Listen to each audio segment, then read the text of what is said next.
In just their 5th year of Division I lacrosse, the Richmond Spiders are poised to play in their first ever first-round game in the NCAA tournament. Albany, meanwhile, there's this old hat to them. 10 times Scott Marr has led them to the NCAA tournament, but never to championship weekend. Could this be the year as we take a look at the bracket? Yeah, with a victory early on today at UMass. We've got Loyola and Virginia later on tonight here on ESPNU. But it's Albany and Richmond next. Hello, everybody. Chris Cotter alongside Paul Carcaterra from KC Stadium here in Albany, New York. And when you talk about the Great Danes, it looked great for them. Number one for 6 weeks earlier on this year. It looked like this would finally be the year that Scott Marr got over the hump and got into championship weekend. And then Connor Fields goes down with an injury. You know, Connor Fields at practice yesterday, I think that's the best he's looked since the injury in late March against UMass Lowell.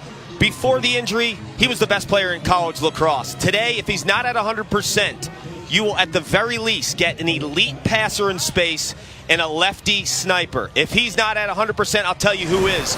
Dahoga Nanakoke. Believe the hype. He's big. He's 6'1", 235 pounds. With a skill set that is ridiculous. He's the #1 freshman in all of college lacrosse, and he will do some things tonight that no one else on this field will do from a creativity standpoint. The Dane train can fill it up on the offensive end, but then again, as we take a look at Dahoga here, he's had a fantastic rookie season, the America East Rookie of the Year, but so can the Richmond Spiders. They're Southern Conference champs, and Teddy Hatfield leads their offensive attack. I really like this attack unit, and Teddy Hatfield has really emerged as a dual threat attackman. When he first came to Richmond, he was a lefty shooter. Now his passing skills have increased and he's getting players involved on that team. Just moments ago, Richmond head coach, we talked about how important this game was. Dan Shamati addressed his team. As we take a look at Shamati here on the sideline. Big time game for them. Southern Conference champs.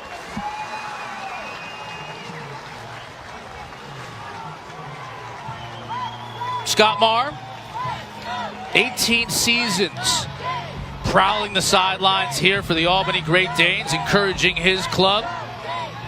Just won his 6th America East Coach of the Year award. He's got 9 conference titles.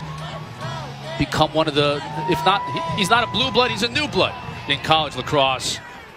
And looking to make that run in the NCAA tournament. Nick Demara will face off for Richmond. Diddy Earl, the All-American for Albany, and already we have a violation. Here comes Erlin, not wasting any time with the shot. Doesn't get quite into goal. Those are nerves. When you're facing T.D. Erlin, statistically the top face-off man in college lacrosse, you are going to be petrified in this spot. In goal for Richmond today, Blake Goodman. Benny Pugh was an All-American last year for Richmond, so Goodman has come in to fill in his shoes this season.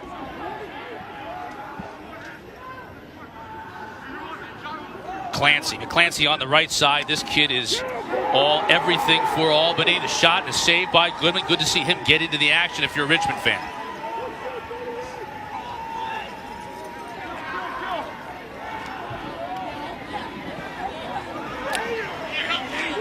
Richmond on the clear. Going to set up offensively for the first time in this game. The Southern Conference champs. We may get a turnover here right away. We are going to get it over and back because they were able to get into the box, and Albany's going to take over.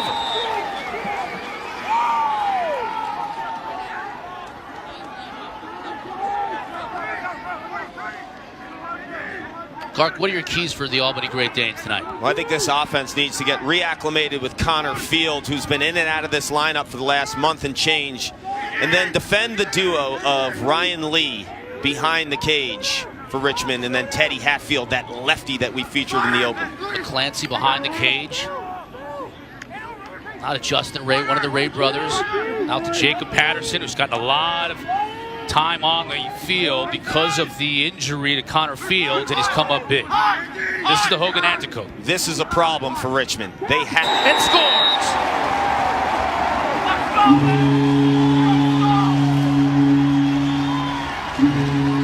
Hit the rewind button, people.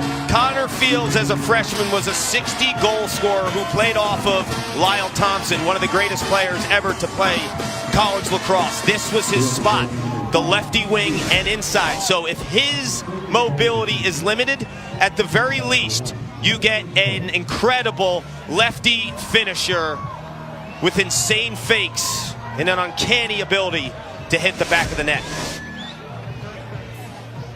Fields, just an unbelievable career. Another Tewart nomination this year, and he certainly would have been a finalist if not for the injury. Missed the better part of really 4 games toward the end of the season and parts of others with that knee injury. But he's back and he looks good, as does T.D. Earl, and this kid has had some games this year where he's been 100% at the face-off X.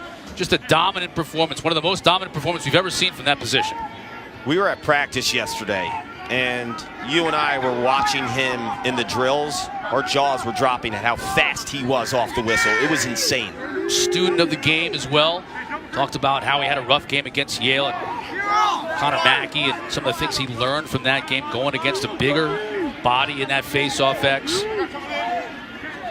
So Albany with the early lead, and they'll set things up. We'll talk about a lot of two-way middies for Albany as well. You're going to be seeing a lot of players playing on both sides of the field. One of them is Ron John, who just had the ball in his cross. Been playing a lot more lately and been playing very well. Here's Nanticoke. Over to Ray.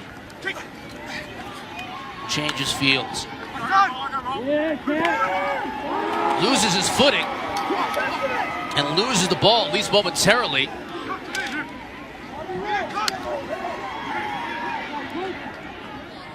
A nice hustle that time by Richmond to pick up the loose ball and go the other way.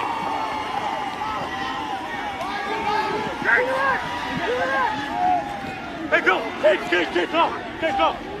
Spiders on the clear, successfully able to get it past midfield. Lack of communication and a great back check by Cluck. Pushing the back, and Albany will take over.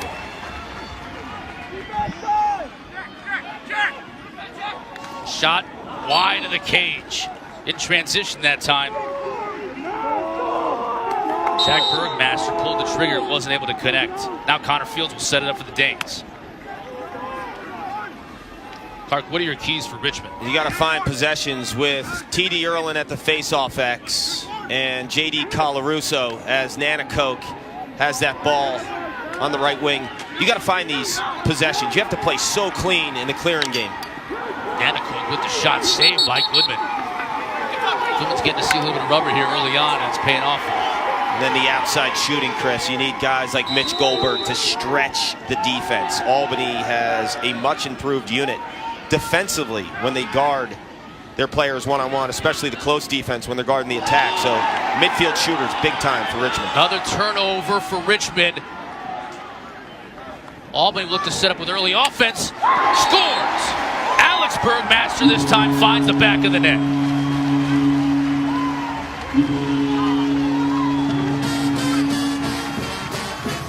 The big senior class for Albany. When you think of J.D. Colarusso on one end of the net, Connor Fields on the other. But Alex Bergmaster is a freshman that has some serious heat. If you're not playing clean, if you're Richmond, there will be consequences. And it's tournament championship against Vermont. Catamounts had a nice year, but really that whole conference was Albany's to win or lose all year round. How about Richmond winning the Southern Conference? You know, they won a conference championship in the A-Sun a while back in 2014, but the fact that this program is only in their 5th year and so new to the Southern Conference was really a nice feather in their cap, beating Jacksonville for the title, which brought them here, got them into the tournament, facing Albany in their first round. And back in 2014, they played in an opening round game, so this is as far as they've advanced on a national level in their brief history. Tomorrow and Earl now back at the X after Albany with that Bergmaster goal gave the Danes a 2-0 lead. Tomorrow slips him and gets the win on the faceoff. Now early offense for Richmond. Sails it wide of the cage. Teddy Hatfield. This home crowd, Chris, is not accustomed to T.D. Earlin losing face-off. Yeah. You heard the oohs and the ahs. What was that? Earlin's chasing from behind. Hatfield isn't able to make it count, though, and for the first time really tonight we're going to get to see Richmond setting up 6-on-6. J.D. Colarusso Leads the NCAA in goals against at just under 7.2, Paul. He's really been nice for them, and for the first time, they're really getting top-level goaltending play this year to match what they do on the offensive end. Lee from behind cage gets topside. Now they'll set it back up top. This is Mitch Savoca, all Southern Conference. Goal line extended, being harassed by Troy Ray.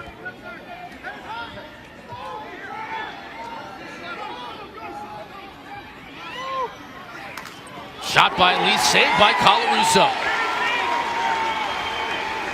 You mentioned the improvement of the Albany defense. Because of T.D. Erlin's success at the face-off X, this defense gets rested, is dialed in, can communicate and really emphasize whatever that game plan and scout is. They're dialed because their attention is there. In the past, when they were losing face-offs, when they had the Thompsons, they asked their defense to play way too many reps. And Erlin, for his role on that defense, was the America East Defensive Player of the Year from that X. That's how important he was. Patterson now gets free. Back to his right. Oh, his left hand just was wide of the cage. He is so money, 17 and white. I love Jacob Patterson's game. He slips underneath. He's a two-handed lefty kid out of the state of Arizona whose upside is off the charts. He will be a multi-time All-American by the time he leaves Albany. Ray was working on Reynolds behind the cage. Now wide to McClancy. McClancy will stay on the field for almost the entire game for Albany. Patterson slips through the double team, back out here to Eccles. Eccles to his left, working back to the middle of the field. McClancy. Here's Patterson again. Fields. Keep an eye on how he's moving. Looks pretty good on that knee with that brace. Clancy thought about taking the right-handed shot. Gets it into Nanticoke's hands. Look at that bull dodge right there. Just works his way in, and the shovel shot goes wide. You're not pushing that kid out. And when you try to get really physical on Dahoga Nanticoke, he actually embraces that and likes it. With his box lacrosse background, he is a serious banger. I mean, he's listed at 6'1", 235 pounds, and that may be hedging a little bit. He is a big kid. Patterson now behind to Ray at the X. Clancy up top. Albany will run 4 attackmen essentially and 2 midfielders that'll play on both the offensive and defensive ends. Clancy keeps it, uses his speed to come around the corner. No angle. Extended offensive possession here. Eccles scores.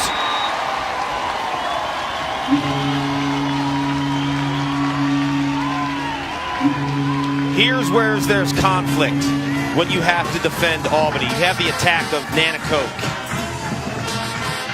in Fields, in Ray, an elite unit, one of the best in college lacrosse. But their midfield, so underrated. McClancy gets the long pole attention, so he's the emphasis from a dodging standpoint. And then you have Patterson who attacks short sticks, and then Eccles, who has probably the best outside shot on this team. So they all complement each other really, really well. And it's a unit that I think is so balanced.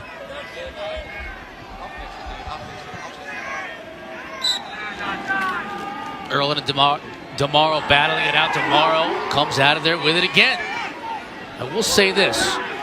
Coach Yamati said over the last couple of games, DeMauro has really improved at that face-off dot. So this is something to keep an eye on today as he's going against a guy in T.D. Erlin who isn't used to losing face-offs. Richmond setting it back up. Second midfield unit, Austin Brown, on the field for the Spiders.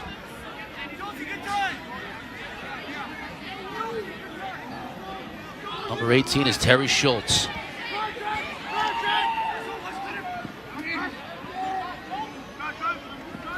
Ryan Lanchbury. Burry is the outstanding freshman. This kid right here for Richmond. Here's Brown trying to dodge from that midfield spot. Nice look down low to Hatfield, couldn't connect. Big loose ball in front of the crease. Albany initially comes out of there with it. Now we're going to get a flag. This one's going to go against Richmond. Birdmaster on his horse, clearing for Albany. They'll have a man advantage, and they'll look to generate some offense here. That's a tough pill to swallow if you're Richmond. Teddy Hatfield, who normally is sure-handed and cans those opportunities, drops the ball, and then you get a penalty on that ride. You're staring at Albany extra man. At 3-0, it's not what you want.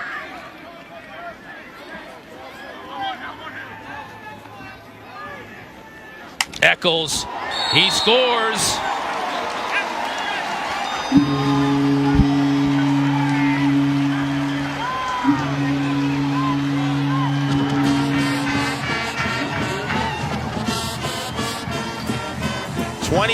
th goal on the season for the lefty sniper, Sean Eccles, the forgotten man sometimes in the Albany offense, but look at that. Right, Bergmaster, who's able to just soak those checks. Let's take a look at Eccles here, attacking the short stick. He'll never get that long pole attention, so he's got to maximize those opportunities from a dodging standpoint. Everyone knows about him as a shooter, but because he's a shooter, Chris, everyone will press out at him, inviting dodging opportunities. So if he can capitalize when defenses play him as a shooter and dodges, watch out. Here's a great look at the face. I think Tomorrow's held his own against T.D. Earl and wins that battle. But Richmond hasn't been able to do anything with those possessions. 4-0 Albany early, about 5.5 minutes left to go here in the first quarter. You know, it's amazing where you see him in all one motion. Win that clamp, pop it to himself, scoop it out. The quickness of T.D. Erlin. So competitive too, Chris. A state finalist in New York State in wrestling in high school. I mean, he's got the edge. Nanticoke has the ball dislodged. Richmond now on the clear. They won't look to get anything quickly, just settling in now 6-on-6. I really like this offensive unit. When you see your senior who's got a cannon from the outside. Savoca, one of the finer young midfielders in college lacrosse, as a freshman, 15 in red. They have that outside presence. And then they have the attack of Lee and Hatfield. Outstanding job by Eric DeLuey to knock the ball loose and get it back to Albany. Colarusso chased from behind, but is able to get it to Ray. Here's long stick midi now. Get into the box and charge the net. He has an opportunity here. Try to get it to Nanticoke. And Nanticoke buries it. And they're going to wave it off, saying he was in the crease. Nice physical play by DeHoga, but he did fall into the crease before that ball was able to get out of his cross. Take another look at it here. Left side of the screen. The freshman sensation, DeHoga Nanticoke. Take a look here. Did he leave his feet? Were his feet grounded? He left his feet, it looked like, and then landed in the crease. Bang, bang play. Yeah, if your feet are grounded and you land in the crease after the ball crosses the goal line, or if you're pushed in there defensively. As is often the case, a bang, bang play.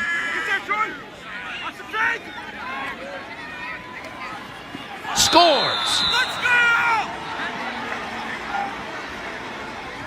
Savoca is able to bury it for Richmond, and they're on the board. I mentioned earlier, when you watch him on tape, one of the best young freshman middies in college lacrosse, Mitch Savoca.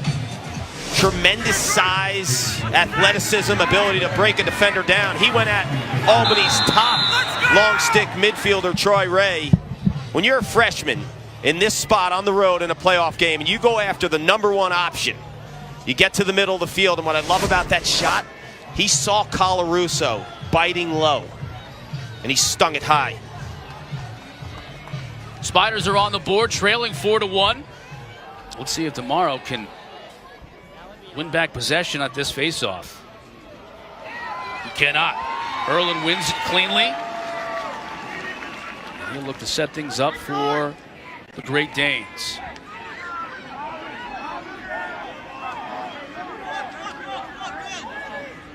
One of the big questions for Albany heading into this postseason was the health of Connor Fields. He's been out there. He started today. He's been out there for the majority of this game wearing a new brace on that right knee. And he looks to be playing fairly well. You can see him here, number 5 for Albany.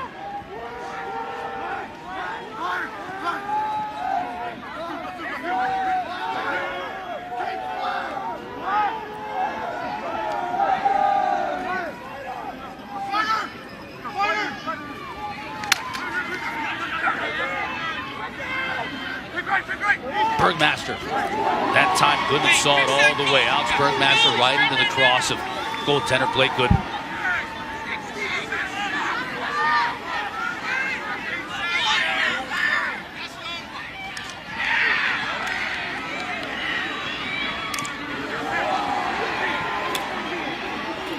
Richmond now setting things up, trailing 4-1. Savoca was able to find the back of the net on their last offensive possession, so let's see if they can take advantage of some of the momentum now with Eric Hale, one of the team captains. That's Mitch Goldberg, injured all of 2017, most of 2016, has been an inspirational story here for this team. Big kid too, 6'5", 215 pounds, senior. Over the top of the cage with the shovel shot. Ryan Lanchbury wasn't able to bury it, but Richmond retains possession.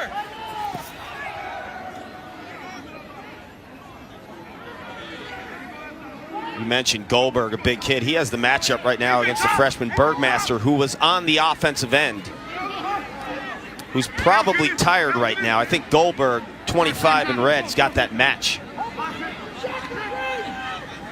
There's a look at it right there. Back over to Hale. Goldberg now with Alex Bergmaster on him. Big size differential there too. Yeah, if I'm Goldberg, I'm not giving that ball up. I'm testing Bergmaster, who might be gassed, and I'm a 50-year senior against a true freshman. I'm taking him to the rack.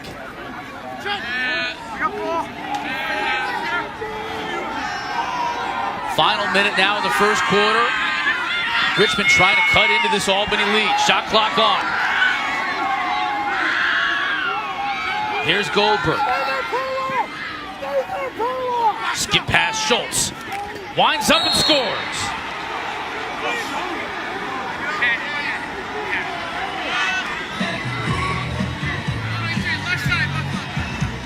How about the lacrosse IQ of Mitch Goldberg, knowing that he has the matchup and Albany is sliding early to him. You garner the attention, you get the eyes on you, and then you get teammates involved here. Look at all the eyes, all those white eyes on Mitch Goldberg.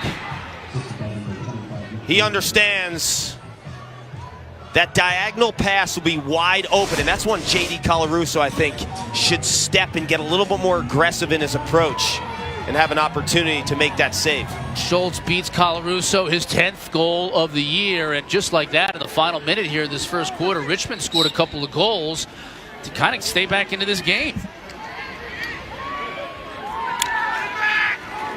Erlin once again wins it cleanly at final 20 seconds of the first quarter. Albany will look to get something back.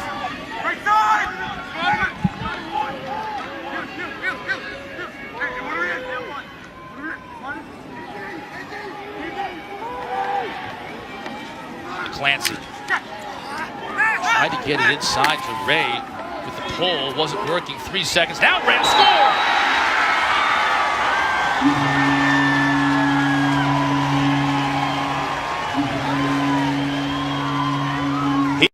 He's an incredible athlete with good lacrosse skills. They will keep him on the field to go one-on-one against opposing teams' face-off guys. And you see right there, he's getting shut off because teams know you have to guard Erlin.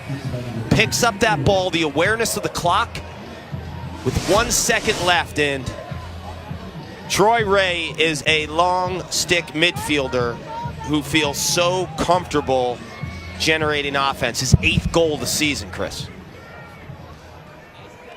And it's a big one to get Mo back with Albany here with just 1.5 seconds left in this first quarter. And that's going to do it. Albany with the 4-0 lead. Richmond comes back and scores a couple of their own, but then Troy Ray with the goal to give the advantage to Scott Marr. And the Albany Great Danes 5-2 after one. Paul Albany jumped out on top. Connor Field says, yeah, I can play on that knee. I'm fine. Bergmaster added one of his own, but Richmond wasn't going away. We've got a game here in Albany. KC Stadium, Albany, New York. Great Danes with a 5-2 lead over the Richmond Spiders. Here, nice crowd at KC, as you would expect. I mean, last year we were here in an absolute monsoon with North Carolina, and that was a great crowd and a great night. They broke the record for attendance in a first-round game, and Chris Cloutier from North Carolina did not disappoint with some insane trick shots. Albany and Fields had that offense going. Adam Osika, the Dane train in 2017, and a great moment between two close friends, and Scott Marr and Joe Bresci. That was the defending national champs on the road. Albany built a big lead in that game, if you remember, and North Carolina was able to whittle a little bit of away at that lead in the second half, but they weren't able to come all the way back. And Albany was able to get the win. Really an epic night here in Albany. And this is becoming one of those spots in college lacrosse that you just feel the buzz when you're here. A lot like Loyola tonight. That place will be juiced. Ridley will be juiced. Quentin Anish on that call against the Virginia Cavaliers. Erlin won 5 of 7 faceoffs in that first quarter. He wins the first one of the second. Albany sets up shop again with McClancy. Here's Fields. Everyone wants to know how he'll be able to move on that knee. Paul, what are you thinking watching him? I think he looks good. I would also caution that he doesn't get too aggressive and initiate conflict with defenders getting in their bodies. Here finds Ray and bounces it home.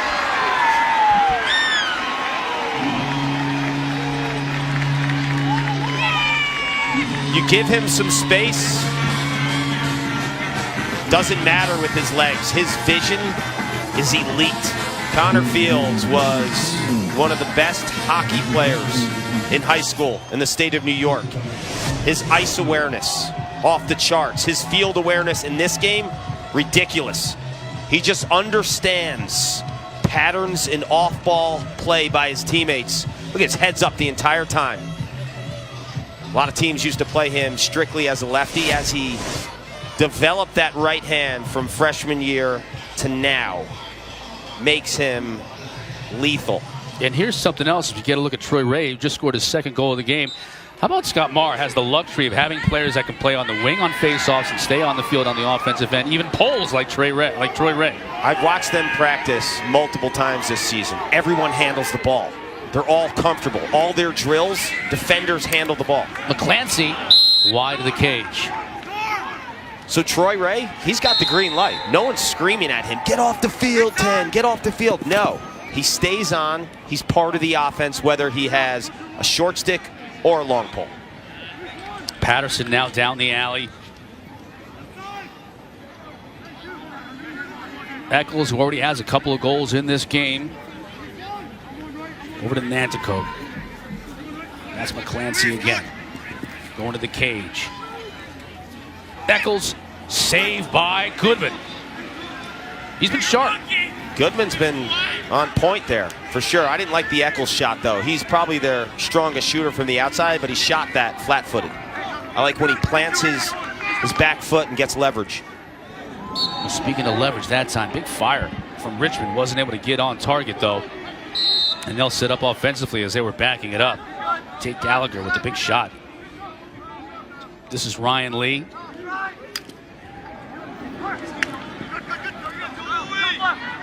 Up top to one of the captains, Eric Hale. Good looking. Mitch Savoca, he scored earlier.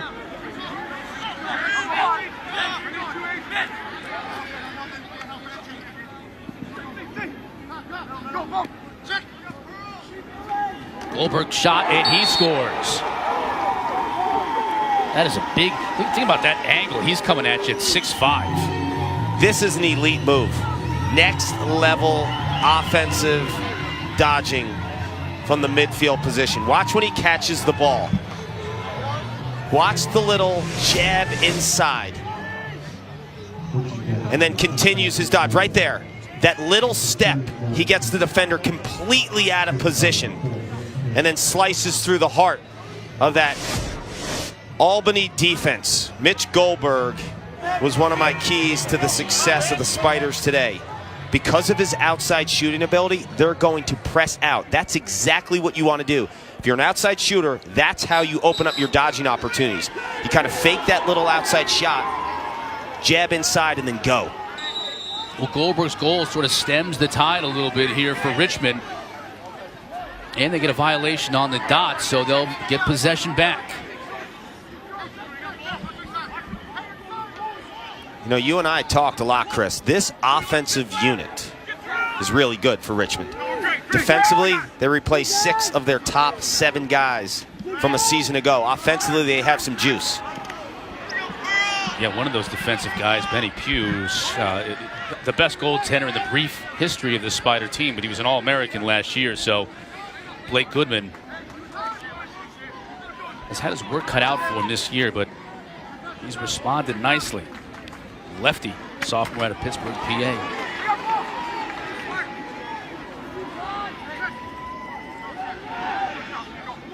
Richmond now patient. Here's Brown.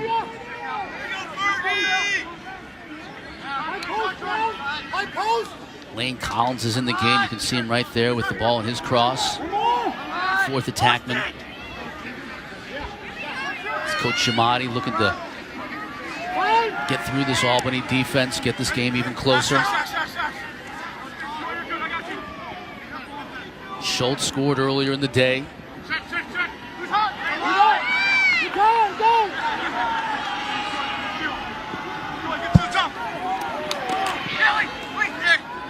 Forced behind the cage that time.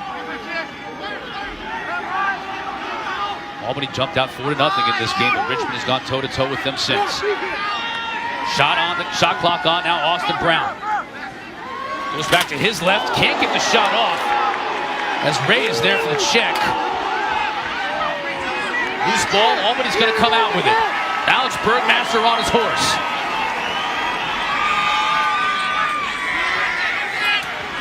Fed it to his brother. Goodman made the stop. Now here comes Richmond. They'll look to score on the fast break. In the hands of a pole. That hit the pipe. Hit the crossbar. Another opportunity. And the Spiders think better of it this time. Rob Shada decides just settle things down a little bit and work 6-on-6.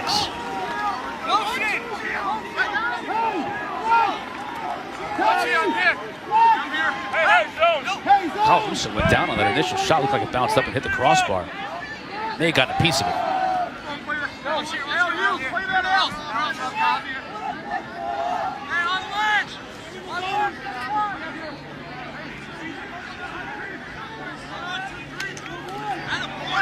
Coming off the big slide comes. Big shot over the cage.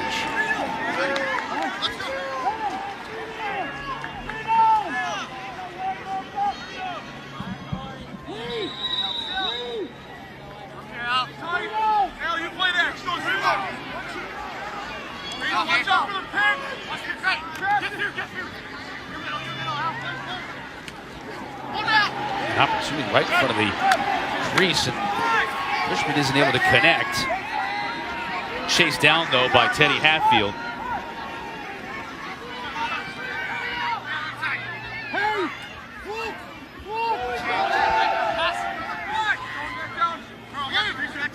Oh, big wind-up shot. Colarusso can't find it. It's behind him in the crease, but he's able to dig it out.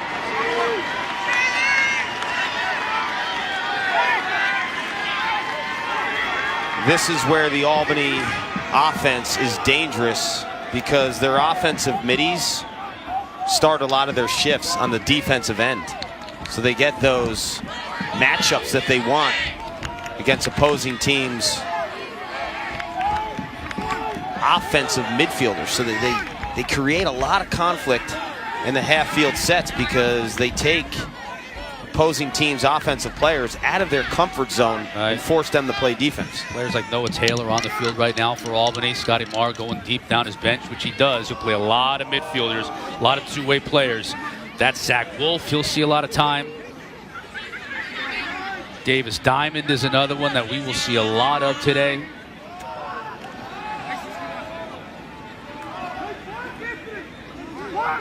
Nantico right into the cross of Goodman.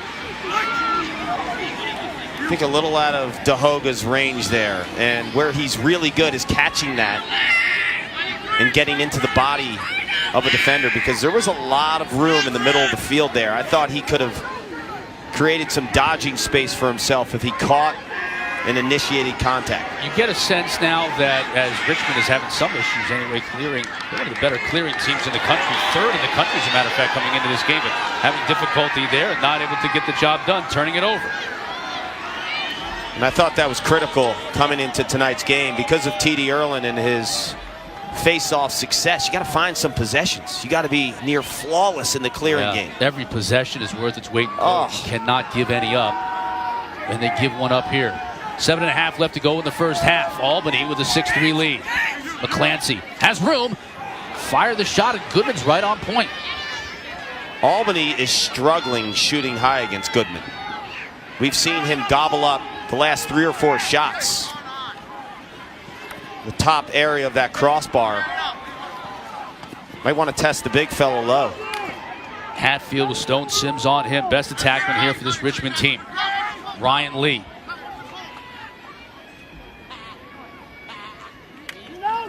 Generally the quarterback from X for the Spiders.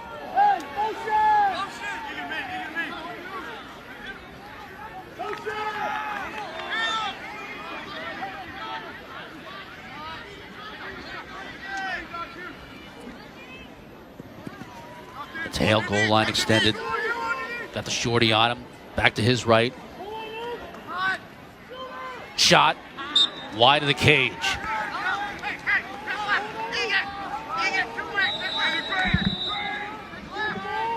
Got to look at J.D. Colarusso there, the goaltender. Redshirt senior for this Albany team. Here's Brown. Back up top. Wayne Collins getting some playing time at that attack spot.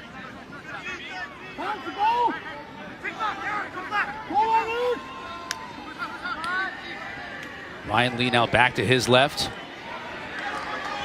Some nice defense by Eric DeLulley. I mean, you see the feet of 37, undersized, but Ryan Lee, that shot wasn't going anywhere. Richmond retains possession. Under 6 minutes to go in the first half. When you're undersized like DeLulley, 37 in white, but you're jacked like Chris Cotter and you have good feet, you're okay. The height doesn't matter. What do you mean the height doesn't matter? The height matters to me. Oof. Not for this guy, because the leverage. He's able to get in on attackmen and has great feet and strength.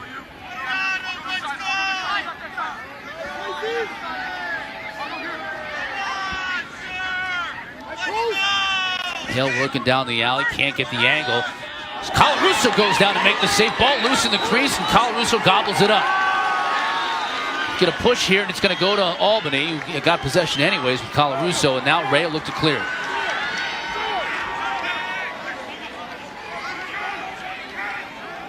Here are the issues now. If you're Richmond, who do you put the short stick on?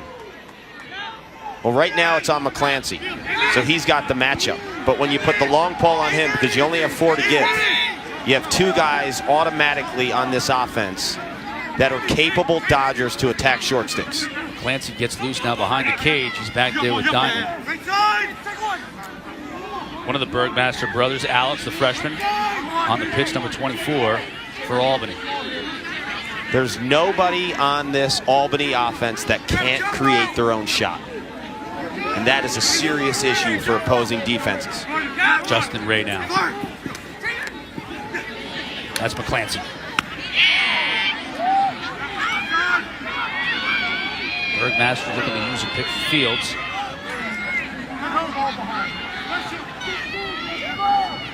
Here's Diamond. Goal line extended way out.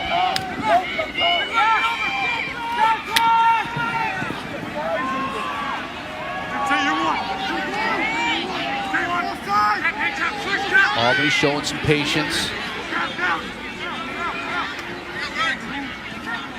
Fields.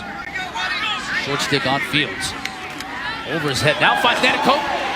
Makes about 5 moves and buries it. That was admirable.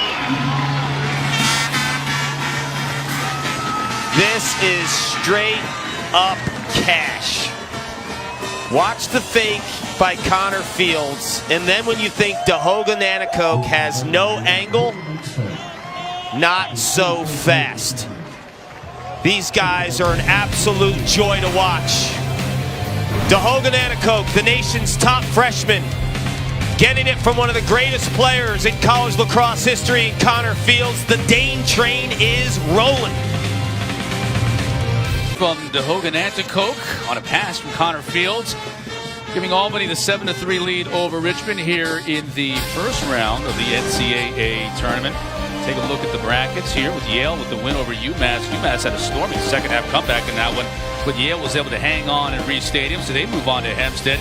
Loyola, Virginia later on tonight. Tomorrow on this half, we got Denver and Notre Dame, a rematch of a regular season game earlier. Other half, Robert Morris. They advanced earlier in the week in the opening round game to take on Maryland.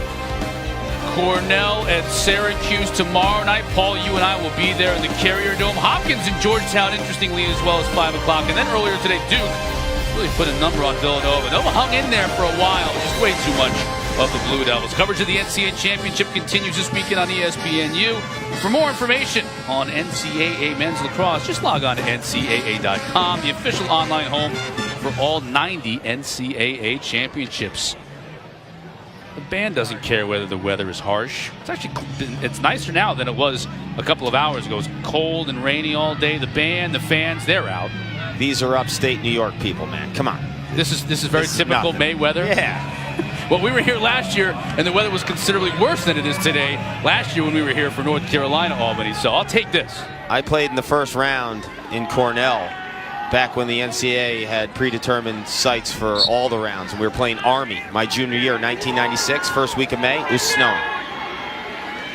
Tomorrow wins faceoff, and he takes a shot with that left hand of his. Doesn't meet the target, but trying to generate some early offense. Richmond now with possession, trailing by 4.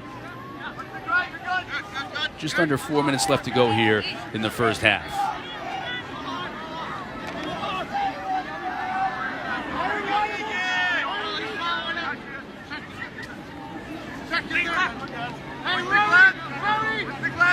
Ryan Lee now behind the cage, goal line extended. Trying to shake off Blue, he can't do it.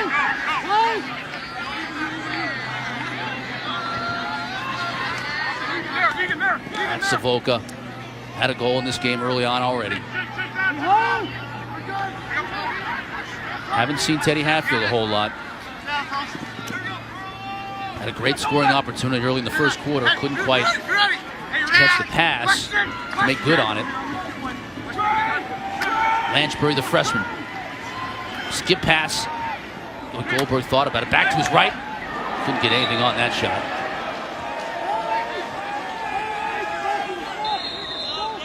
You mentioned no Teddy Hatfield. 2 words for you. Stone Sims. Stoning him. Scores. No one's stoning Ryan Lanchbury. The freshman finds the back of the net. And Richmond's hanging around. I like this kid's game. 40 points as a freshman heading into tonight's contest. He's creative, he's got some flair, and obviously the big moment does not scare 9 in red. That is a big time rip. Look at this. That's high cheese. Gets the inside, yeah, gets the inside roll, but what I love about that high riser, the roll gives him all the momentum. When he torques that back, you saw that hip explosion too, man. That was a sweet shot. Canadian kid, played his high school lacrosse at Avon Old Farms up in Connecticut, near Bristol, near ESPN headquarters. Back at the dot. Tomorrow's been holding his own all night long against TD Erlen. TD Erlen has the numbers. And there's Erlen picking up the ground ball. McClancy now. So Ray already has 2 goals on the day for the head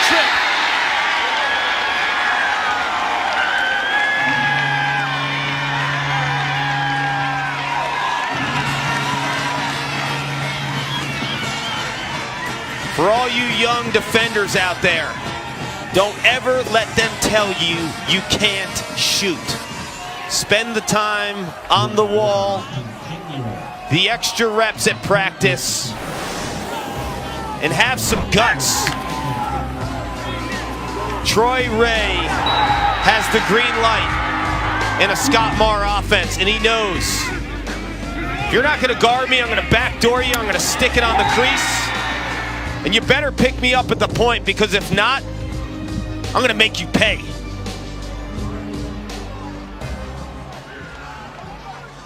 Troy Ray had 7 goals coming into this game. He's got 3 in the first half. He's got some flow, too. That's very typical of these Great Danes. Best headshots in college lacrosse, no question. right? If you have some extra time tonight. Because they combine the flow with the haberdashery. Yes, a little creativity. Google Albany lacrosse roster, and you'll see the expressive. Correct. Very well said. Erlin wins the face-off. Counting down to the 2-minute mark here in the first half. Albany doubling up Richmond right now, 8-4. Anticoke scored on a beautiful goal on a feed from Connor Fields early on in this game. Looks like we have a timeout.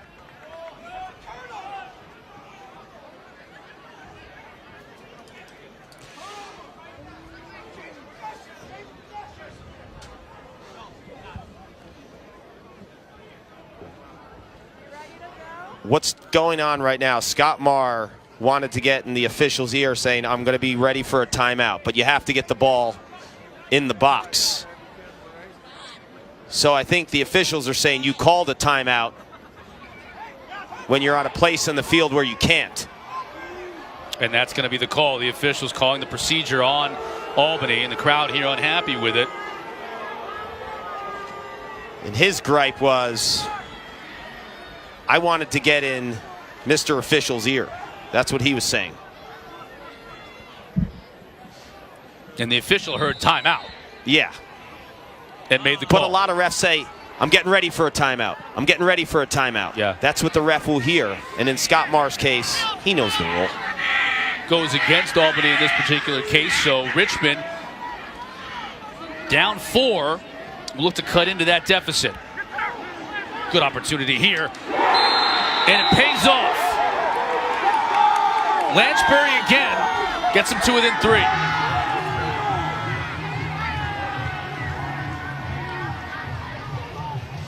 He's not happy because he didn't get the call. And then it turns into a goal for the Spiders and Ryan Lanchbury, who is throwing some gas. You got to love this freshman righty from Canada. When he steps in, he gets some giddy up. Bam!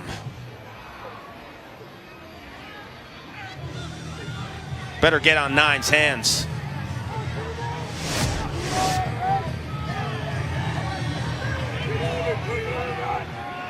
Scott Marr stewing a little bit. A bad situation made worse. Now a minute and a half left to go in this first half. It's a 3-goal lead for his Great Danes. Erlin battling at that X. And it's going to go his way. When you go against TD, you got to throw the kitchen sink. And you got to push the envelope in terms of trying to get that ball. So every guy that's facing TD Erlin, with the exception of a man out in Denver named Trevor Baptiste, is going to have to game plan differently. When we saw it against Yale, Mackey had a lot of success against Erlin. Erlin said he learned a lot from that game in terms of what he needs to do against a bigger opponent. Mackey is a beast. And Trevor Baptiste is clearly a bigger opponent. Now we're going to get the timeout from Scott Marr. Up 3 goals with 48 seconds left to go in the first half. First half that will finish up here shortly. We've got first round highlights. A couple of games already in the books. Our game and then another game tonight with Loyola and Virginia. So we're going to talk about the day both the games that have come to a conclusion and also previewing that one later on tonight. First half stats and highlights of what has been a very entertaining first half here and a lot of goals. Some of them the special variety. When you have a Pole who has a hat trick, that's special in and of itself. Troy Ray has been fantastic, really on both ends of the field too. I would say he's the MVP of this game right now for Albany as you look at the shots. Richmond hanging around, and they just seem to grow in confidence here with every minute that they stay in this game on the road. Well, look, we knew they had the offense coming in. The questions that I had, could they hang with TD at the faceoff X? What type of goaltending would they get from Goodman? Because those were the decisive advantages statistically coming into this game. The faceoff X, the goaltending, heavily favored on the Albany side. You're Scott Marr here. What's the conversation in that huddle right now? 48 seconds left in this first half. You don't want Richmond to get another opportunity, so I always think it's good to generate offense between 15 and 18 seconds. And I say that because it gives you an opportunity. You have backup. You get multiple shots at the goal. A lot of teams, if they attack with, 10 or 8 seconds left, that last shot, that's going to be their last shot. I always think you got to think of 2 here. Just make sure you have the backup so you retain possession. McClancy will put the ball in play for the Dane train. But in terms of the play, a lot of times you don't know when you're Scott Marr, because who are they putting the 4 long sticks on? You have the luxury with this offense that the other 2 guys are your go guys. Well, it looks like Eccles and Patterson right now have the shorties on him. There's Eccles with the ball in his cross. And I want Patterson with the ball. 17 and white. He is money in these spots.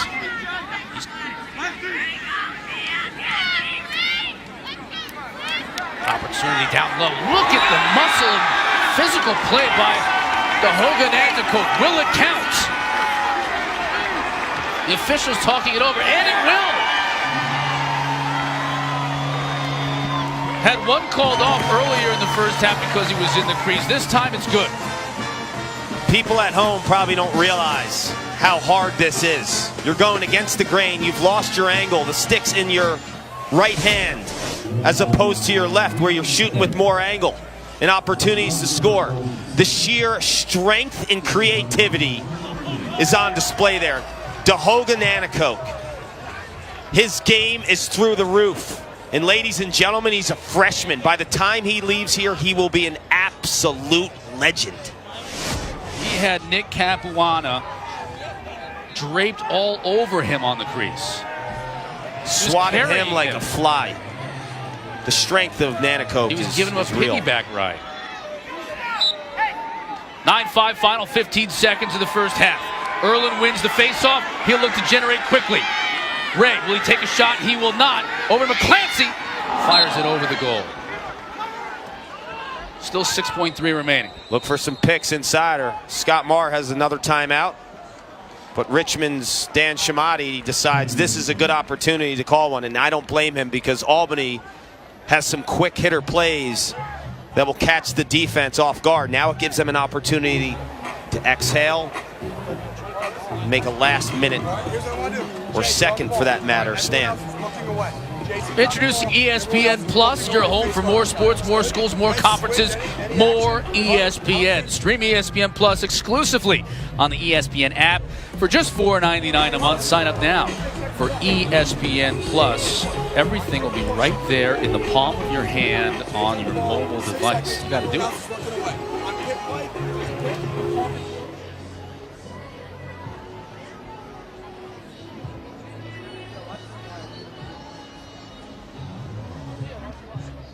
Connor Fields is moving up as you see the all-time points list. Yeah, this is a list of pretty good players right here. Rob Pennell is in his sights. Lyle Thompson, not so much, but pretty good? Are you serious? That's pretty good. Pretty good. It's out of control good. Here's the thing. When Connor Fields was injured in late March, his first like 7 or 8 games, the average points per game, if he continued that trend, would have surpassed Lyle Thompson. That would have been the NCAA's all-time leading point scorer. 6 seconds left to go. Here's Fields with the ball from X. Will he get a shot? Tried to find McClancy on the far side, could not, as the buzzer sounds to end our first half here at Tom and Mary Casey Stadium in Albany, New York. Star of the first half. There were many stars for Albany. Troy Ray, the hat trick for the long stick midi. 1 of 3 goals here. You had Mitch Goldberg keeping the Richmond Spiders in it, but then this dynamic duo. Nanticoke buries the goal. 9-5. Albany on top of the half.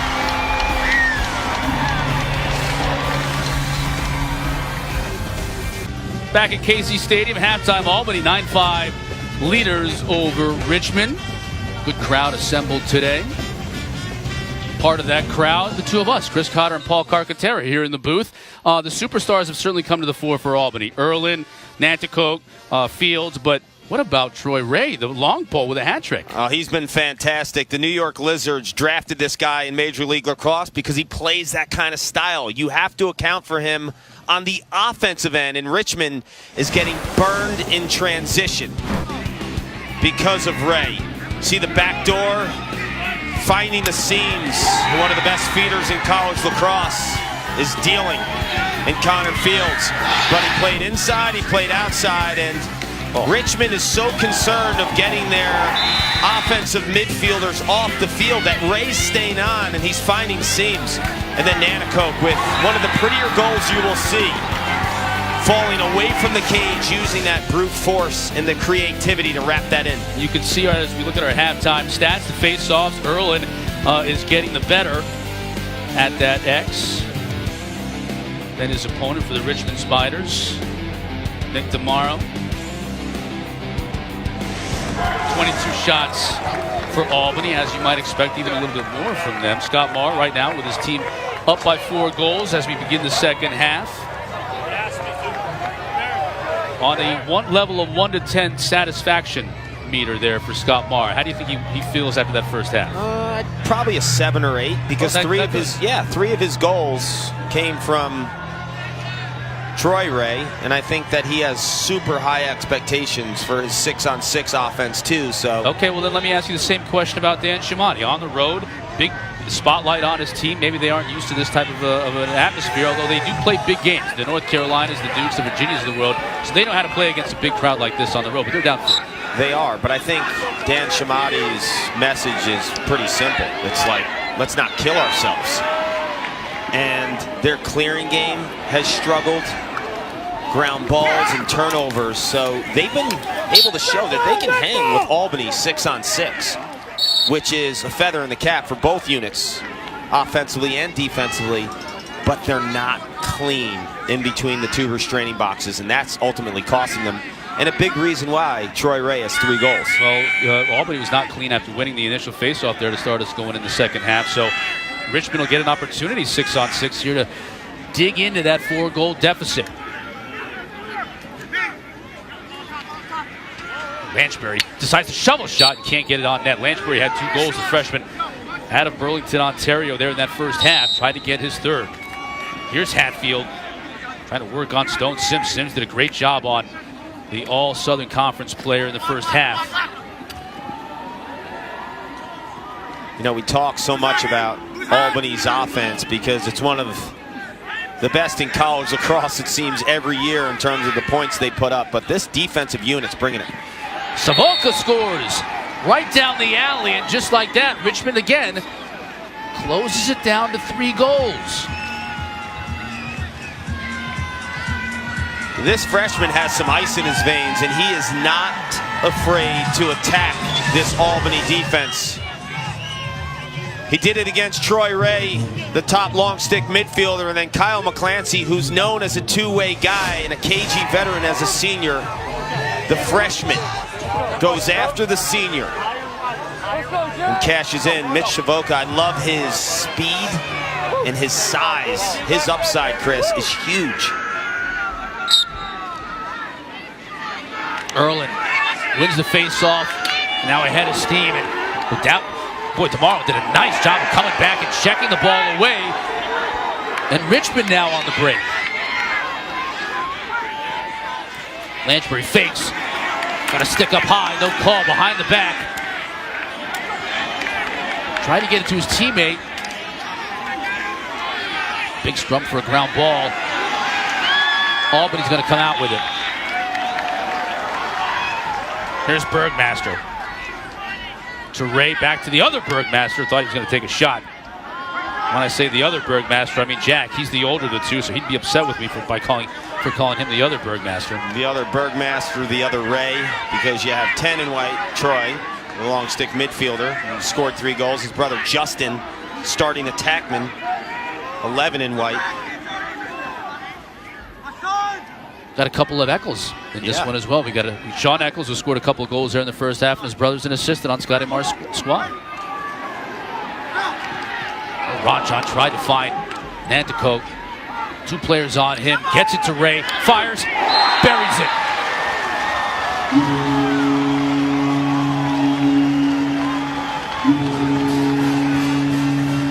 Richmond is so concerned with Dahoga Nanticoke around that crease area that when he gets that ground ball or he gets a transfer from behind the cage, because of his low angle shooting ability and his creativity around the crease area, there's a ton of attention.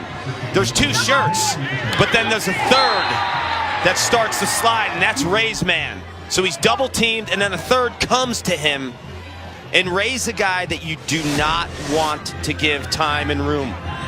He's the point guy on the fast break because he has range. You know, you think of all the attackmen Albany rotates through, guys like Fields and Nanticoke. Ray is the righty outside shooter, and he was in his comfort zone there. Dahoga Nanticoke with his 2nd assist on that goal to go along with 2 goals on the day. Erlin wins yet another face-off.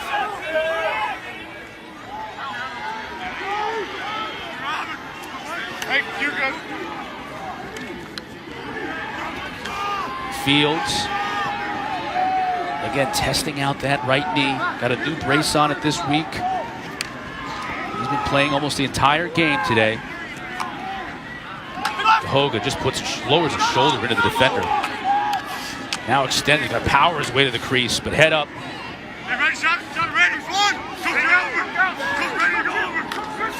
Just sizing up his defender. It's like a big power forward in basketball, just boxing out. Fields. Or a running back who goes right up the middle and instead of juking you, runs right at the linebacker, head on.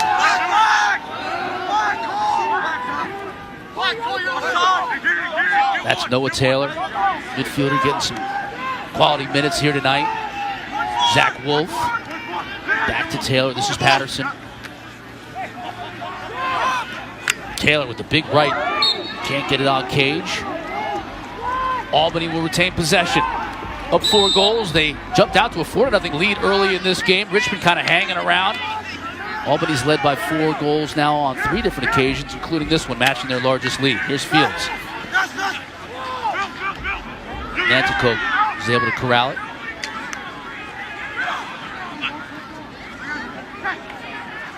Nanticoke down low, scores. The quickness with which he caught that ball, it turned and raked. For a man of that size. The sync between 5 in white and 1 in white is tremendous. And when you have a guy like Dahoga Nanticoke and you're a feeder like Connor Fields, you know that you could jam that ball in. He might look covered. It doesn't matter because he catches balls in traffic and with pressure on him as well as anyone. That's his box lacrosse background. He is used to pressure. He is used to catching in super tight quarters. And when you have a guy like that as a feeder, you know, I can take a chance here. I can thread a needle. And I know there might be some red shirts around there, but it doesn't matter because Nanticoke's on the other end. Goodman got a piece of that one, but it wasn't enough. Nanticoke now with the hat trick. The lead is 5. And Connor Fields with 1 goal and 4 assists, so you have to love what he's bringing to the offense after getting reacclimated with all that time off. The new knee brace looked great in practice yesterday. You see him sprinting to the box right now.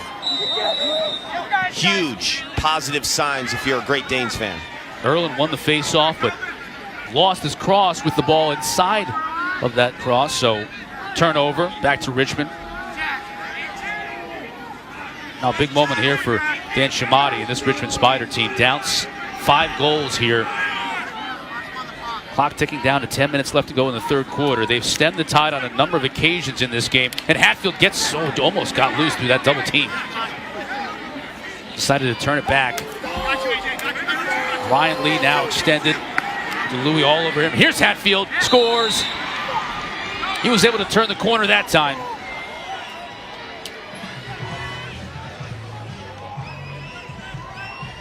You're the team's leading scorer. Squad's down by 5. It's go time if you're Teddy Hatfield. And Teddy Hatfield has put together an awesome 2018 season, and that's his bread and butter. Catching, dodging, and shooting from that lefty goal line extended area. All Southern Conference attackman. That's his 33rd goal of the year. Had the game winner in overtime against Jacksonville to win the SoCon tournament. Summit, New Jersey native.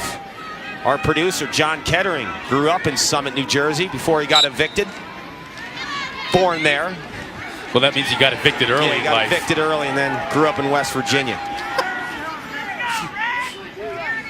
So Teddy Hatfield, the second most famous lacrosse personality from Summit, New Jersey. So kind for me to call Kettering, our producer, a lacrosse personality. You owe me one. The lead is 4 for Albany. Danes haven't been able to put Richmond away. They get that lead to 4, and they got it to 5 last time around, but Hatfield was able to put one home for the Spiders. Here's Ron John. Couldn't get it on net, ball deflected, but right to Ray.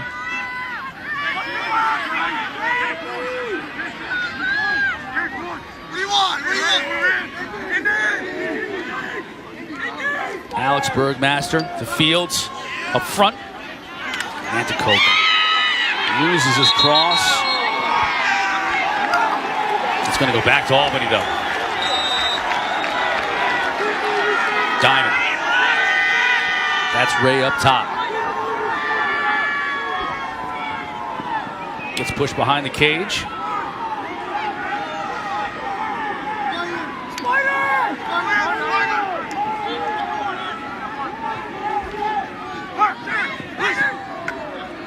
Boy, if he could have caught that, looked like he wanted to fire.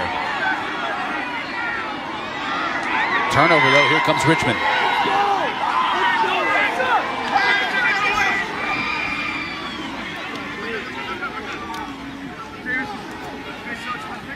You know what impresses me about Albany is they strike in transition on the offensive end, and they're so good about eliminating that opportunity when the opposing team is trying to strike. They get that transition game on both ends, offensively and then defending it when it goes the other way. And that's just practice. Everything they do has that hyperspeed transition mode to it.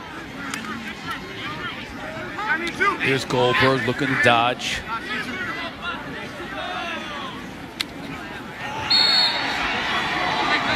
Goldberg dodges and buries the goal.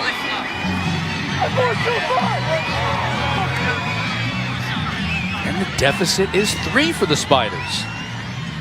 Hanging around. Dan Shamati likes what he sees. His 5th-year senior, Mitch Goldberg, has been on fire tonight. We've seen him from the outside and now using his strength, his speed, and offensive awareness as he's losing angle. Cashes in. Tone. Copper Tone Sport is proven to protect. And just crack an egg. Breakfast is hot again, and it wants you back. Albany up by 3 goals here in front of the home folks at KC Stadium. Chris Cotter, Paul Carcaterra with you just under the 8-minute mark in the third quarter. Happy Mother's Day weekend to my mom down in Marietta, Georgia. Mom, happy Mother's Day. And some of the other moms of some of the players here for these two teams. to Hoka's mom, Caroline. There's Lori Sims next to Stone. Which one is his mom and which one is his sister? Couldn't tell in that photo there.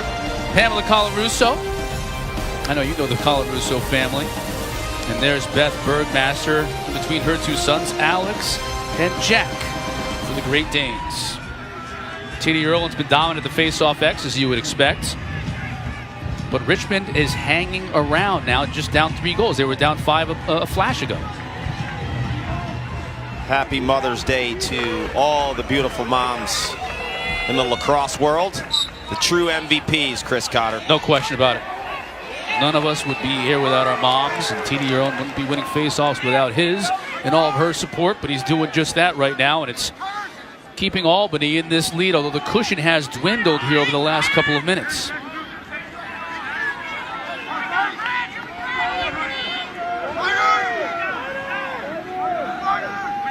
Zach Wolf now behind the cage. He's got Connor Fields back there with him.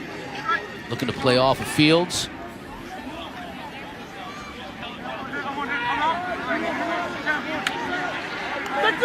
Sean Eccles had a big first half, couple goals early on.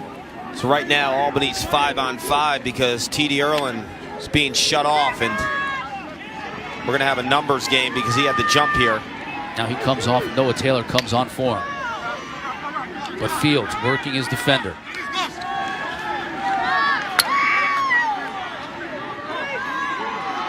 Back to his right, wanted to pull the trigger, decided not to. Now with his left scores. Wow!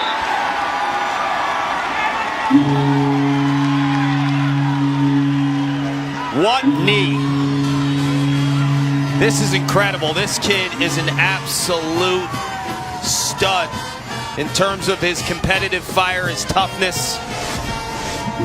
Tremendous heart, Chris. I'm watching this, I'm saying, no, don't do this. This reminds me of Yale when he initiated conflict and contact.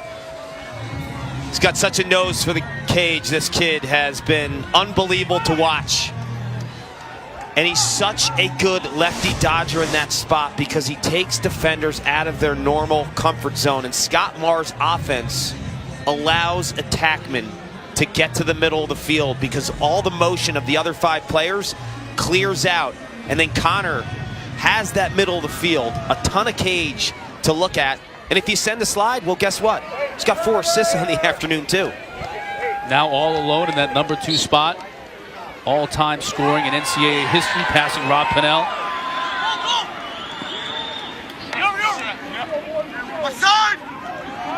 The lead back up to 4. McClancy looking to make it 5.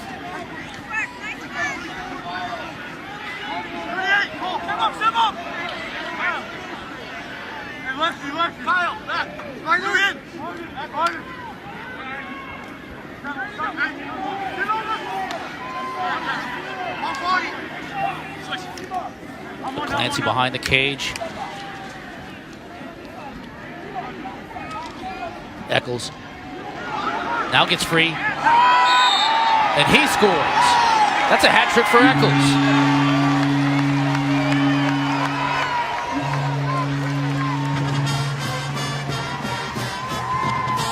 The shovel shot in college lacrosse has become so prevalent as the young bucks dance to the Dane train. These guys feel so comfortable, and Lyle Thompson took this shovel shot to another level. But Eccles here is losing his angle, and as a lefty, instead of taking the time to put in his right hand, Chris, he puts it across his body, and with the shovel shot, that's identical to shooting with your right hand. So then you increase your angle by about 3 feet, and it's all the difference in the world.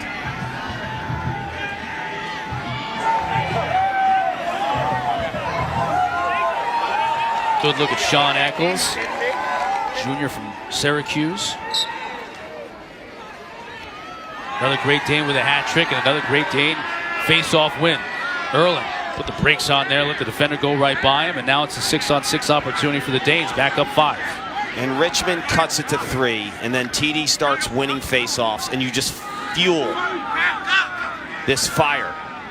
And this is an offense that if you give them rep after rep, they start getting really comfortable. The defense gets tired, You have them on their heels, and T.D. Erlin becomes a bear. And this guy right here, Nantico can't get it through, and initially Goodman made the save, couldn't find the ball, but does.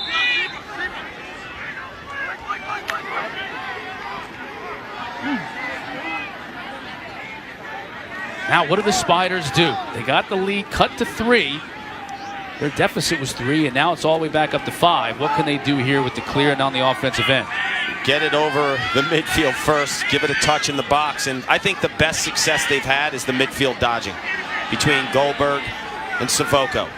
Between those guys, those have been your main initiators and where you're having the success. So get 25 on the field, get 15 on the field as much as possible, and those guys aren't tired because Albany is controlling possession. So you see the second midfield out here? I'm probably giving that first unit another go here. Here's Schultz, part of that second midfield unit. That's Brown. Dodges to his right. No go there with McClancy covering him. McClancy just has the stamina of a marathon runner. The guy never leaves the field. That's Schultz. Tried with the right, but couldn't get the shot off.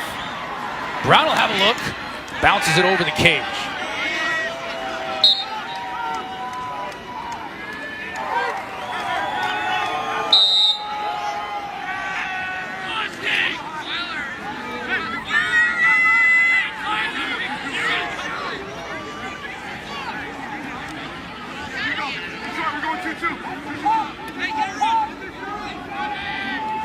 Just under 4 minutes left to go in the third quarter. Schultz right in the cross of Colarusso. And the quick outlet to McClancy. There's your marathon runner. Looking like a sprinter. Nantico back to Ray. Over the cage. Boy, the crowd wanted that one.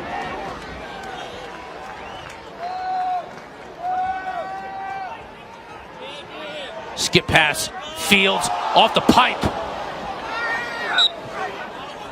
So with all the talk about the knee, even if you take away the dodging, and you saw how successful he was, he's an elite lefty sniper. He scored 60 goals as a freshman playing alongside Lyle Thompson. And that was his money spot, that lefty wing. Patterson with the roll dodge, breaks free. Now to Fields behind the back. A little shovel shot by Nanticoke. And great hustle by Richmond to the sideline to win possession back to the Spiders.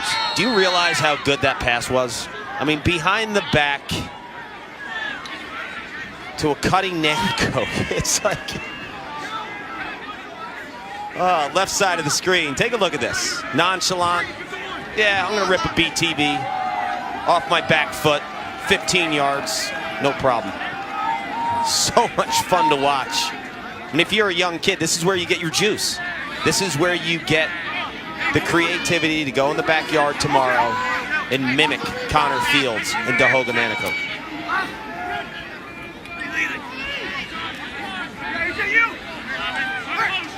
Hale draws the slide. A.J. Cluck now on Eric Hale, the senior captain of this Richmond team from Bellevue, Washington. Savoca loses his footing, gets back up, loses the ball. Stone Sims with a full head of steam. Bergmaster cutting. Dahoga says, no, I'm just going to hold it out here and let the substitution pattern play itself out. Eccles back onto the field, and he'll take possession for the Danes. Up 5, under 2 minutes left to go here in the third quarter. 5-goal lead matches their largest of the game.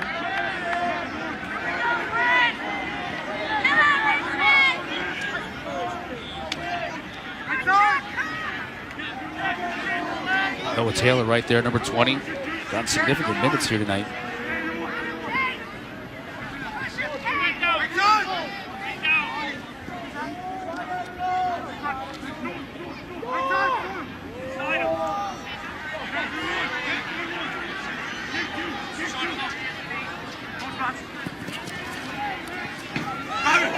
Eccles now back underneath his right. Goodman with a nice save.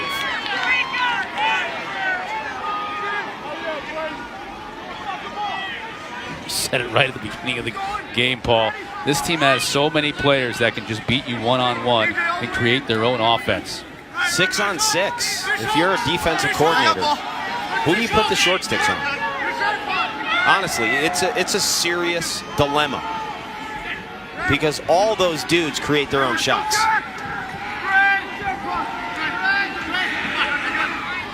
Spiders trying to dig into that deficit now. It's 5. Final 30 seconds of the third quarter. Dan Shamati and company could really use one here. They've been hanging around all night long. With an opportunity here in their final offensive possession of the third quarter with Hale now dodging. Goldberg makes one move. Can't get it past Colarusso. 12.3 to go. Richmond retains possession.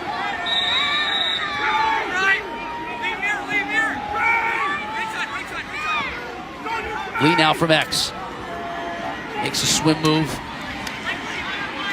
Looking for the cutter. Landsberg couldn't find him. Finally had to take a shot. Colarusso was up for it, making the stop to end the third quarter.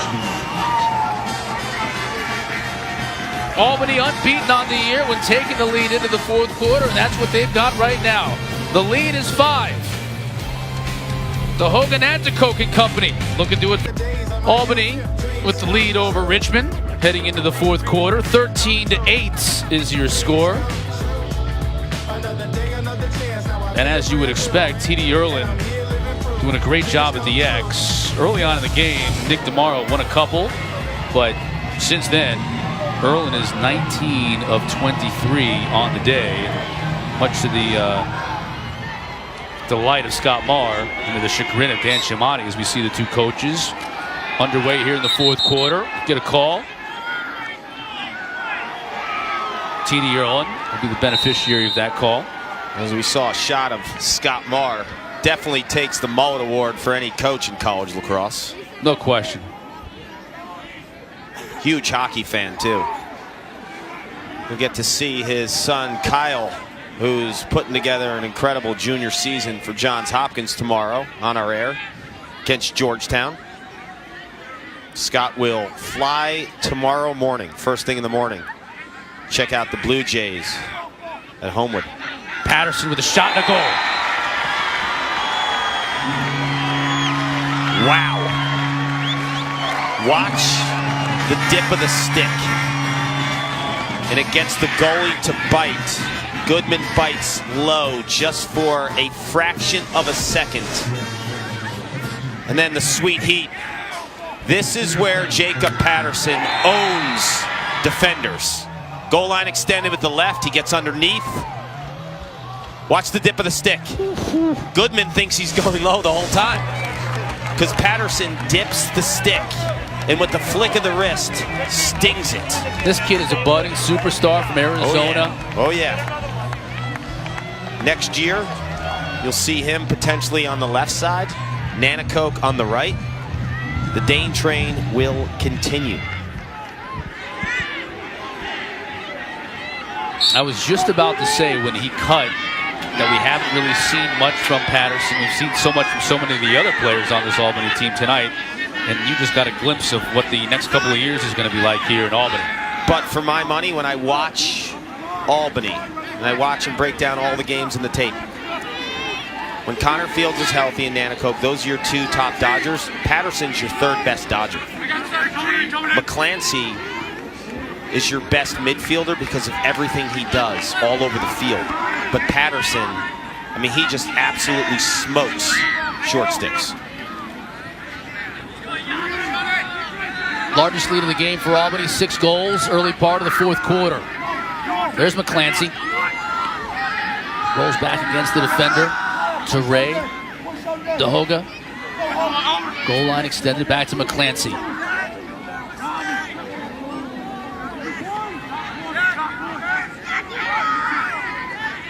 Here's Patterson again, the swim move. Eccles, will he fire? He will. Can't get it on target. He's got range.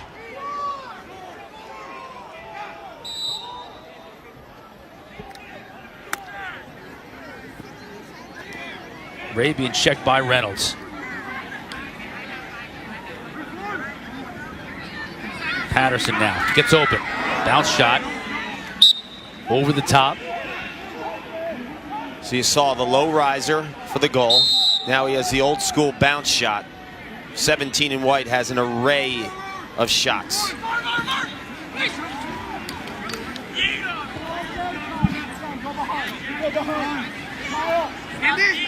Here's Eccles now taking it behind the net. Looking to dodge on the shorty. Slide was prepared to come, didn't. Now from X, here's Patterson. Well, Goodman was up to the task on that one, but couldn't find it. Now he does in the crease. That was just a little sneaky little shot from Patterson. Seems like Richmond just has not been able to get any flow offensively. T.D. Erlin, 10 for 10 on faceoffs this half.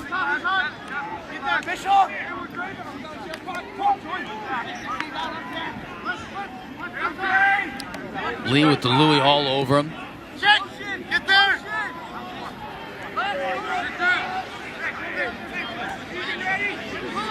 This is Eric Hale.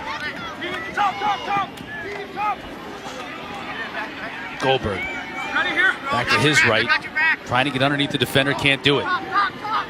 Takes a shot wide of the cage. They'll stay with Richmond. Nice job by Eric DeLuey.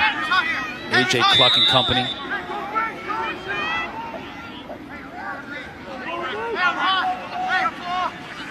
Matt Perla getting some playing time, the long stick midi. Close defense. Plays both positions here for Albany. Goldberg can't connect with Ryan Lee. Now we got a loose ball. Chased down by Albany. Kyle Russo will look to start the clear, and he does. Here's Bergmaster.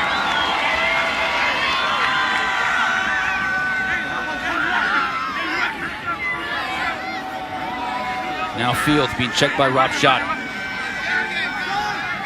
From Scott Marr, I'm seriously considering after this possession taking 5 in white off the field. He's had an extremely productive evening with 2 goals, 4 assists, been masterful in terms of conducting this offense. Beat shot at that time to the spot, couldn't get a good angle.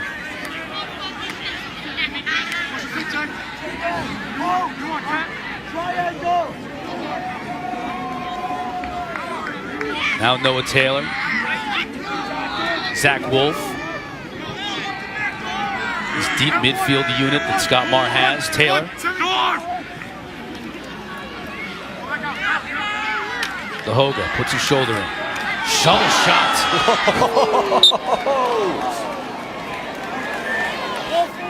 That is fun to watch. We're talking about the shovel shots in college lacrosse.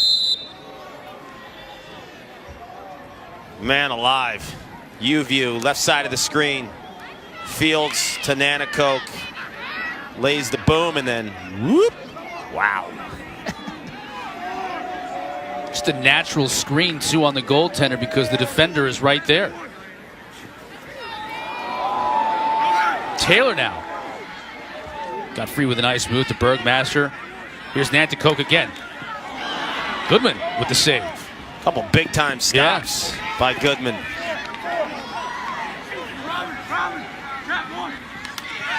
Taylor got his hands free, but deciding it was better to put the ball into this man's cross, and he shoots, not on target. Nanacoke behind the cage. I was up in Albany in early April. I was at practice, and I stayed after practice and did some shooting with DeHoga, Nanacoke, and Connor Fields, and his shots are crazy, Chris. And he's got these change-up passes. He's weirding me out. He has me ducking in the middle of the field. It was really embarrassing, to be quite honest with you. Weirding you out. Yeah, and he knew he was toying with me, too. Yeah. That was the tough thing, laughing and giggling. Taylor fought off the defense and was able to get a shot, couldn't get it on net, but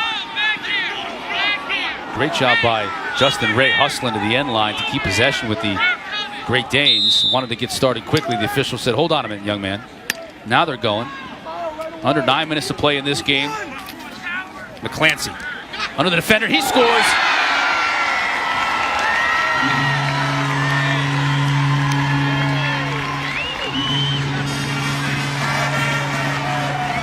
There's one of Albany's big-time fans, Mike Tesserero.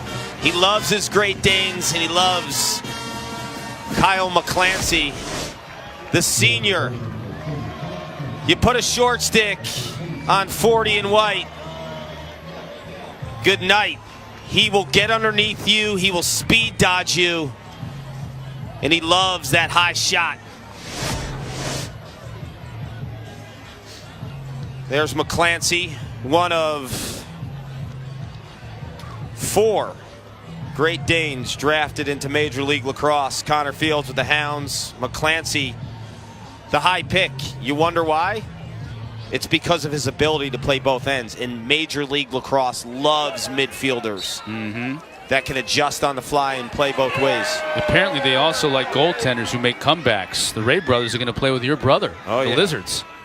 40 years young. Here's one of them. Boy, Ray fired that one and scores.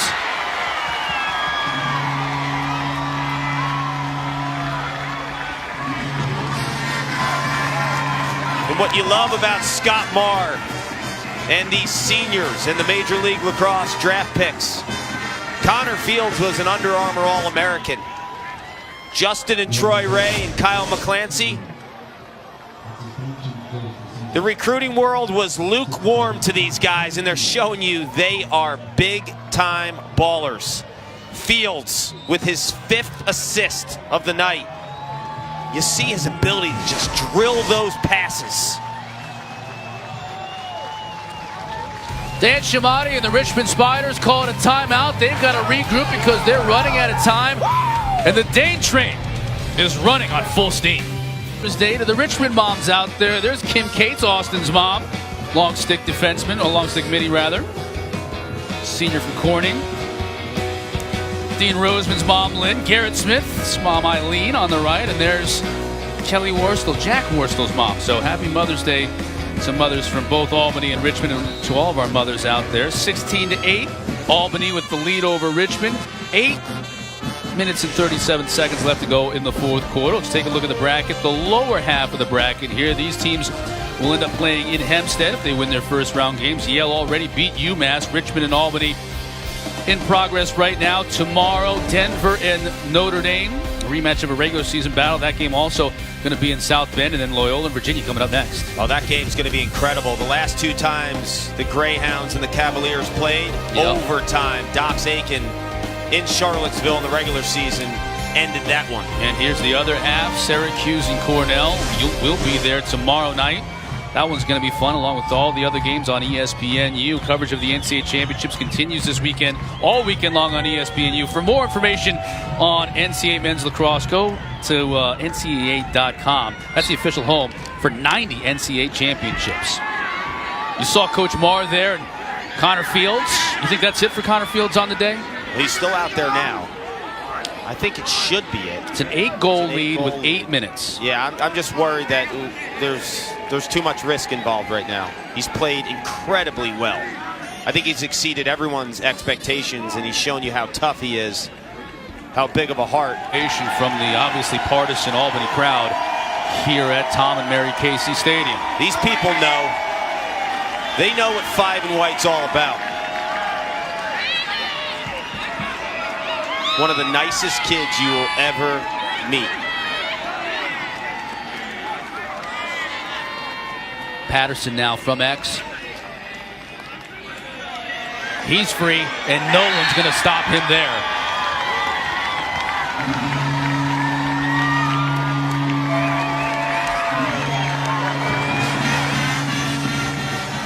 The legend exits the field. The future delivers the punch. Remember this name, Jacob Patterson. But tonight it's been all about Connor Fields. 2 goals, 5 assists. Playing with one leg. And he's doing it better than anyone can do it with 2. And then it's Jacob Patterson. We mentioned the lefty. His ability to play around goal line extended and putting pressure on defenses that don't look at him as an alpha dog yet. Earl at the face-off X. He's had a dominating night, and An opportunity here for Richmond on the break. Nice passing. Hatfield can't bury the shot, though. Colaruso's been outstanding all game long, but especially so in the second half. Richmond hasn't scored a goal since the 7:58 mark of the third quarter. We had a nice conversation with his dad, Joe, who's been so instrumental. Joe grew up in Yorktown, same town I grew up in, and a lacrosse legend in town, a high school All-American in the early 80s. Hatfield, high. He's been there every step of the way with JD in terms of just being his mentor, person who trains him and has given him all the tools to succeed at the highest level. Blanchbury, the freshman, Pearl is on him. Tried to get it to Hatfield, can't, because there is Ray doing it on both sides of the field all night long. Loses his footing, loses the ball. Opportunity here for Richmond. Here's Hatfield. Albany did a really nice job of coming back on Hatfield. He's going to stay with Richmond now.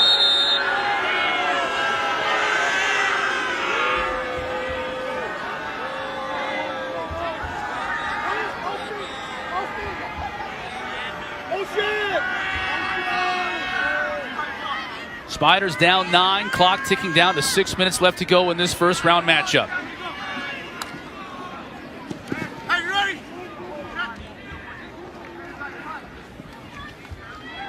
You must move in. There's Lee, head up, harassed by DeLuey. Shot wide of the cage just by Savoca.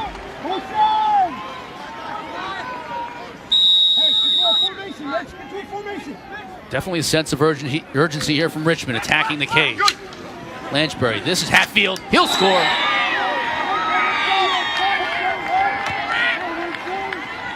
You wonder why we feature Teddy Hatfield in the open? Shots like this. This is gas. The double sets his feet, and the high riser. A lot like Jacob Patterson, the lefty wing is where they make their money. Teddy Hatfield has emerged too. We see the lefty outside rip there, but if you play him now in his junior season as just a shooter, he will crush you with his dodging and now becoming a better passer too. So the future is bright for Richmond. They were young defensively. They have a ton of guys back offensively between Hatfield and Lee, Savoco. They have big-time pieces to the puzzle to make another run next year. T.D. Erlin, by the way, just passed Kevin Massa from Bryant to be the all-time single-season ground balls leader in Division I lacrosse history. That's like an oh, by the way, because he just dominates so much that sometimes you get lost in his domination when you're watching games. That's an oh, by the way, but what does every coach start? And he has won a lot of face-offs this year, and he's been dominant tonight. And he's a big reason why Albany is up 8 goals under 5 minutes to play.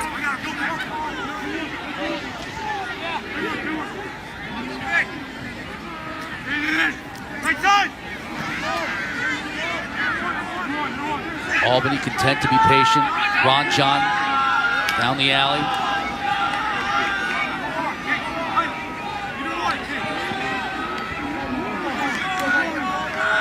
Noah Taylor.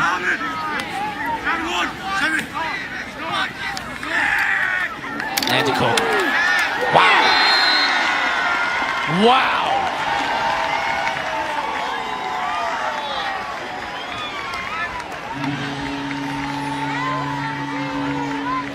This is ridiculous.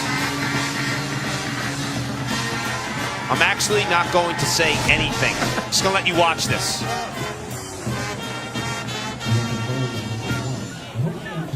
You kidding me?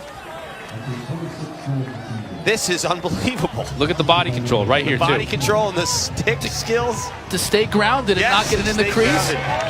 That's remarkable. What a night, Juan.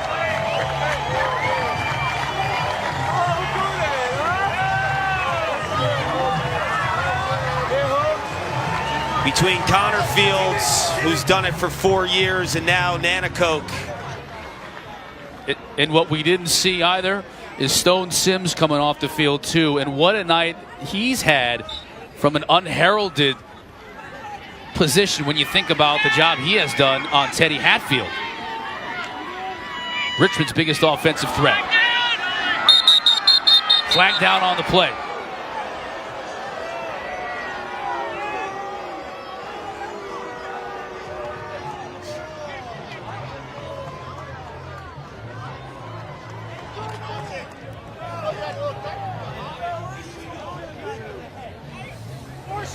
Illegal body check to the head, 1 minute at a time.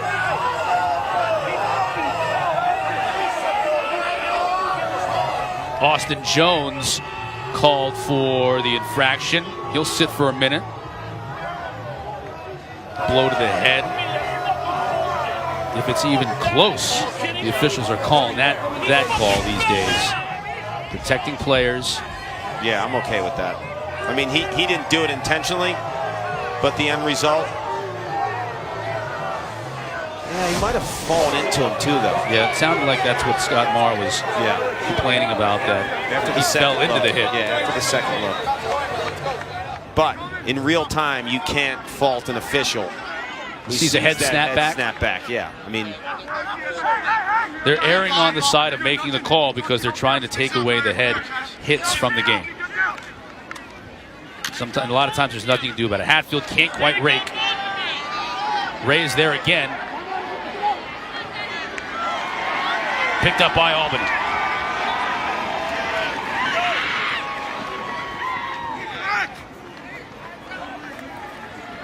Josh Egan clears it for the Great Danes, and they'll set up shop. Jacob Patterson, a couple of goals on the night. Kyle Casey getting some playing time now. Kyle Marr letting some of his starters come off the field to get the adulation from the Albany fans here, and giving some of his other players down the depth chart an opportunity to get some minutes in the NCAA tournament.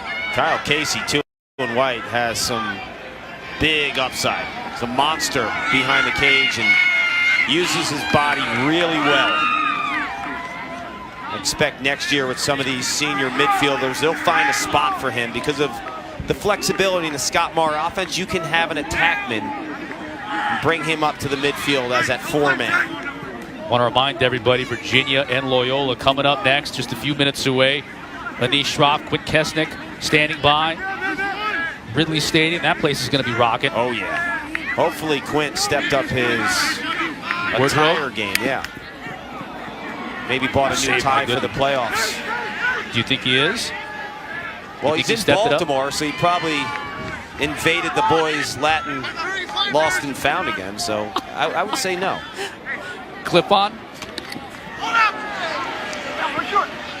Anish exposed him for having the fake pocket square during our selection show.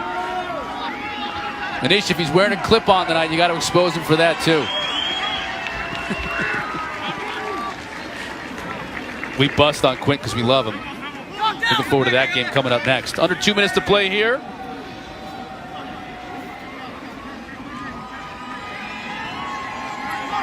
Clock winding down. Want to take a look at Scott Marr welcoming Connor Fields off the field. It's the last time that legend will play on this field. Scott Marr knows what the last 6 weeks have been for Connor Fields. And then a little glimpse at the future. Dahoga Nanacoke, and that's what makes Scott Marr Scott Marr. The kids love him. They love playing for him. They're loose. They take on his personality on the field. They're not afraid to make mistakes. And that's when you empower a player. Knowing that, okay, if I take a risk, if I take a chance, my coach isn't going to flip.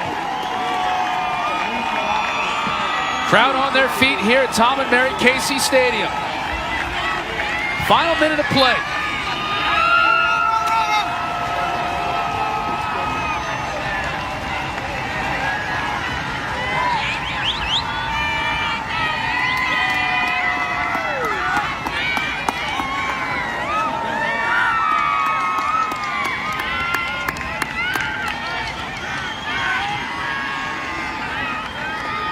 Final final seconds winding down. Under 20.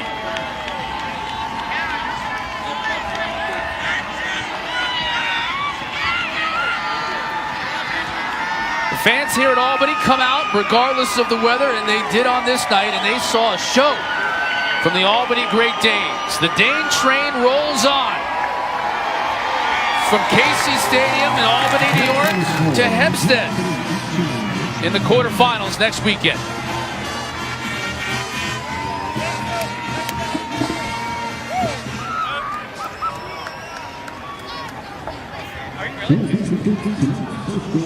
The future is bright for Dan Shamati and the Richmond Spiders, but the moment belongs to that man right there, Scott Marr, and his seniors led by Connor Fields, who was masterful in regards to conducting this Dane train offense. And there he is, Connor Fields, our Capital One player of the game.